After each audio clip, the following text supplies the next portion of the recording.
બીજારોપણ પહેલાંની જમીન શ્રદ્ધા દ્વારા કરાતી વાવણી અનન્ય હોય છે. દાજી. પૂજ્ય શ્રી ચારીજી મહારાજની 99મી જન્મ જયંતિ નિમિત્તે 24મી જુલાઈ 2026.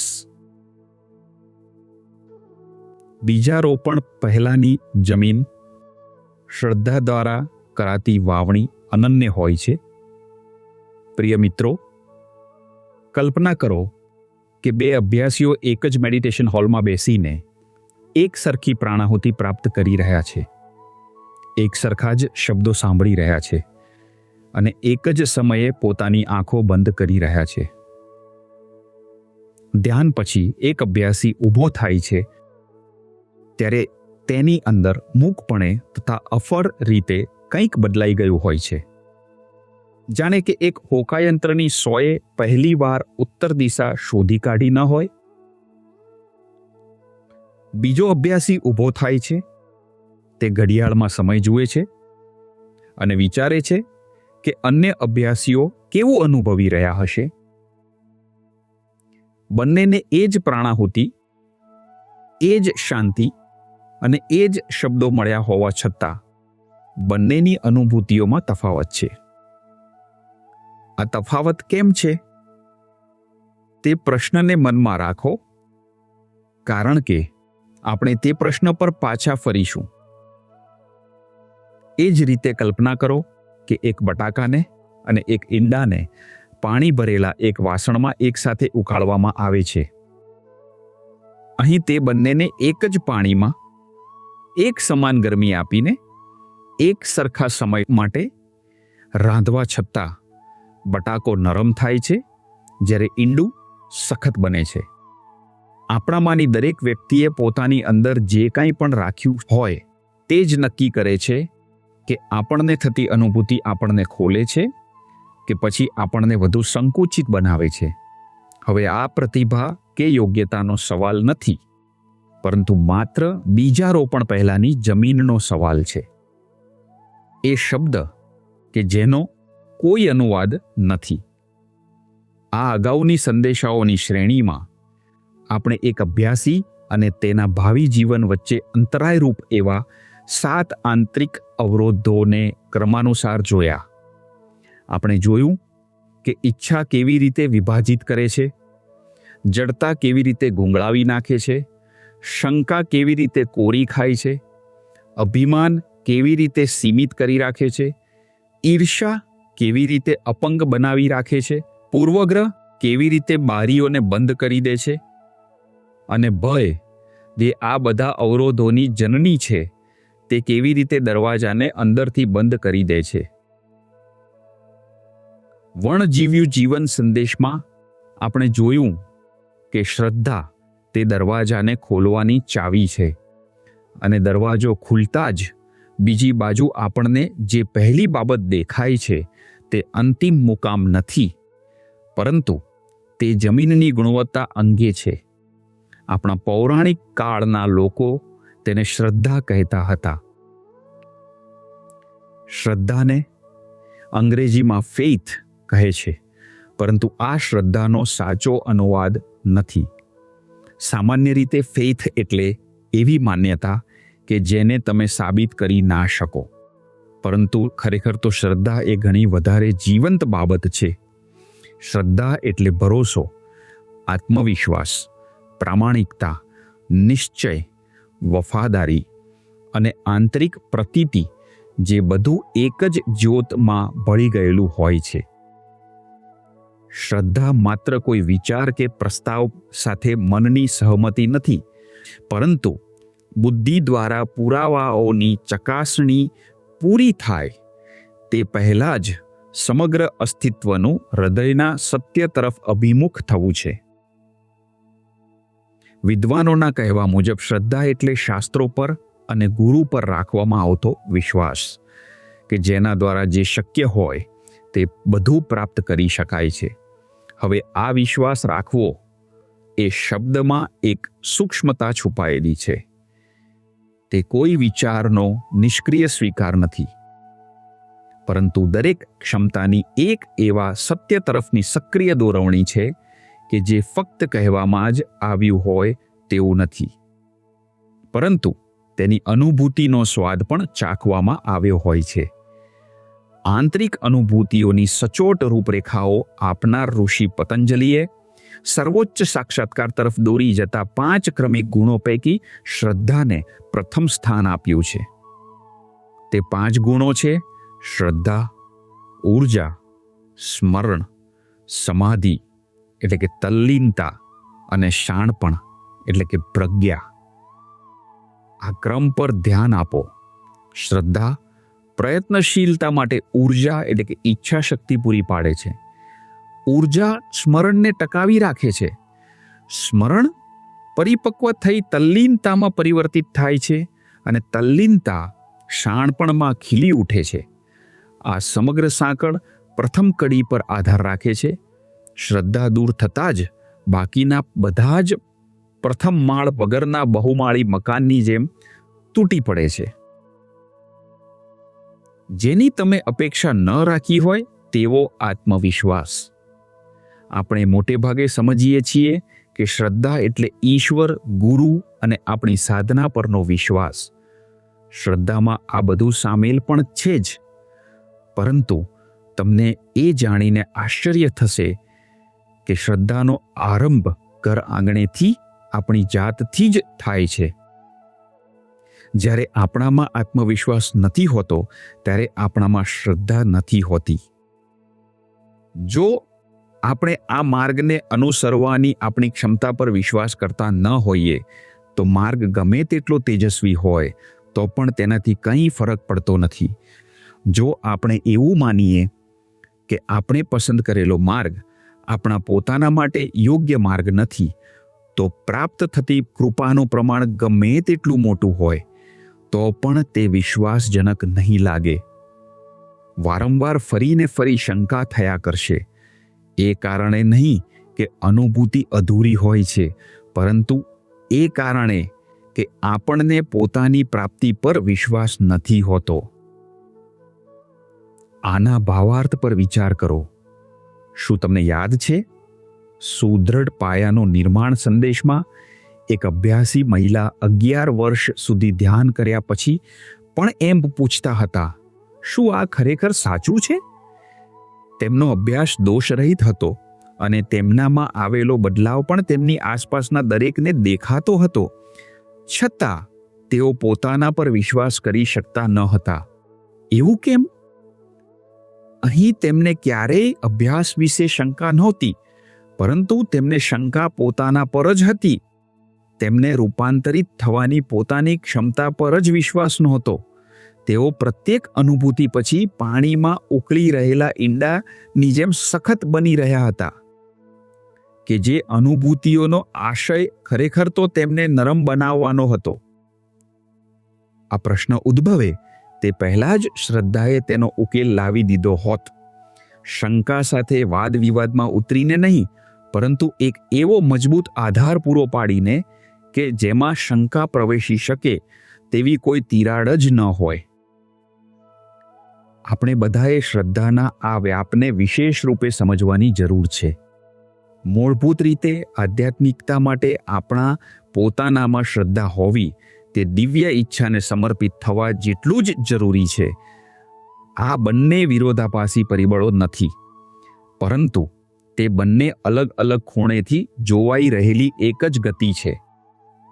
જ્યારે તમને તમારી જાત પર આટલો વિશ્વાસ હોય કે તમે જતું કરી શકો છો, ત્યારે તે શરણાગતિ હોય છે. જ્યારે તમને દિવ્યતા પર એટલો વિશ્વાસ હોય કે તમે તેના પર ધ્યાન કરવા માટે લાયક છો, ત્યારે તે આત્મવિશ્વાસ છે. શ્રદ્ધામાં એ બંનેનો સંયુક્તપણે સમાવેશ હોય છે. જમીનમાં શું ઉગે છે? બીજની પોતાની એ પસંદગી નથી હોતી કે તેણે કઈ જમીન પર પડવું, પણ સાધક પસંદગી કરી શકે છે. તે જે જમીનની પસંદગી કરે તે જમીન જ આગામી પરિણામ નક્કી કરે છે. જ્યાં સાચો આત્મવિશ્વાસ ન હોય ત્યાં સાચો પ્રેમ પણ નથી હોતો, અને સાચું સમર્પણ પણ નથી હોતું. જ્યાં સાચો આત્મવિશ્વાસ હોય છે ત્યાં આત્માનું જીવંત સ્થાપત્ય પ્રગટ થાય છે. શ્રદ્ધા એ આધારભૂત જમીન છે જેના પર પ્રેમ ઉગે છે. ભક્તિ એ પ્રેમ છે જેને તેની દિશા મળી ગઈ છે. શરણાગતિ એ ભક્તિ છે જેને પરિણામ પર આધાર રાખવાનું છોડી દીધું છે. જ્યારે શરણાગતિ પણ સમર્પિત થઈ જાય ત્યારે જે બાકી રહે તે લયાવસ્થા છે. ચાલો આ ક્રમને ફરી ધીરે ધીરે સમજીએ. શ્રદ્ધા પ્રેમ તરફ દોરી જાય છે. પ્રેમ ભક્તિ તરફ દોરી જાય છે. ભક્તિ શરણાગતિ તરફ દોરી જાય છે. શરણાગતિ લયાવસ્થા તરફ દોરી જાય છે. જે રીતે એક કળી ફૂલ બને છે અને એક ફૂલ ફળ બને છે, તે રીતે આ અવસ્થાઓ સ્વાભાવિક રીતે જ એકમાંથી બીજામાં વિકાસ પામે છે. એક કળીનું ફળમાં રૂપાંતરણ કરવા માટે તમે દબાણ કરી શકતા નથી, પરંતુ તમે જમીનને તૈયાર કરી શકો છો અને તે પછી સૂર્યને તેનું કાર્ય કરવા દો છો. હવે આ ઉપરોક્ત નવી શ્રેણીમાં આપણને સમગ્રપણે જે સત્ય દેખાઈ રહ્યું છે તે આ છે. જ્યારે લયાવસ્થા આવે છે ત્યારે સાચી યાત્રા શરૂ થાય છે. કૃપા કરીને તે વિધાન પર થોડા સમય માટે શાંત ચિત્તે મનન કરો. લગભગ બધી જ આધ્યાત્મિક પરંપરાઓ અને ઉપદેશો એકત્વને એટલે કે લયા અવસ્થાને અંતિમ મુકામ એટલે કે ગંતવ્ય તરીકે દર્શાવે છે. પરંતુ ત્યાં પહોંચી ચૂકેલા રહસ્યવાદીઓ તે અંગે કંઈક વધુ જણાવે છે. આ લક્ષ્ય એ અંતિમ મુકામ નથી, તે એક દ્વાર છે. તમે જે પ્રકારના જીવનની શોધમાં હતા તે તો ફક્ત બીજી બાજુ રાહ જોઈ રહેલા જીવનની તૈયારી માત્ર છે, તથા તે તૈયારી જમીનની ગુણવત્તાથી શરૂ થાય છે. શ્રદ્ધા અધકચરી પણ નહીં અને અંધ પણ નહીં. ભલે તમને આ સૂચન હળવું હોવાનું લાગે, પણ તેની પાછળ પ્રશાંત પ્રભાવી ઘોષણા છે કે શ્રદ્ધા કદી અધકચરી ન હોવી જોઈએ. જો તમને શ્રદ્ધા અધકચરી હોવાનું લાગે તો તમારા ઉદ્દેશોની ફરી ચકાસણી કરો અને તેના પર ફરીથી કાર્ય કરો. શ્રદ્ધા ઉત્સાહથી ભરપૂર અને દ્રઢ નિશ્ચયી હોય તો તે શાંત છતાં તીવ્રપણે પ્રજ્વલિત જ્યોતવાળા એક એવા દીવા જેવી છે જેને કોઈ પવન ઓલવી શકતો નથી. તે એટલા માટે નહીં કે તેની જ્યોત ઉગ્ર છે, પરંતુ એટલા માટે કે તેલ ઊંડે સુધી ભરેલું છે. શ્રદ્ધા અંધ પણ નથી હોતી. તે એક અનુભૂતિમાંથી જન્મ લે છે જે તમારા આંતરિક પરિવેશને બદલી નાખે છે. આ જ બાબત શ્રદ્ધાને એક સામાન્ય એવી માન્યતાથી અલગ તારવે છે કે જે તમને કૌટુંબિક વારસામાં મળી હોય અને તેના વિશે કોઈ ઝીણવટથી વિચારતું પણ નથી. તમારી એ માન્યતા એવા કારણે હોઈ શકે છે કે તમારા માતા પિતા તેમાં વિશ્વાસ ધરાવે છે, અથવા તમારો સમુદાય તેમાં વિશ્વાસ ધરાવે છે, તથા તે માન્યતા પર પ્રશ્ન કરતા વિશ્વાસ કરવો સહેલો હોય છે. પરંતુ શ્રદ્ધા તે રીતે કામ કરતી નથી. તે સીધી કાર્ય કરે છે.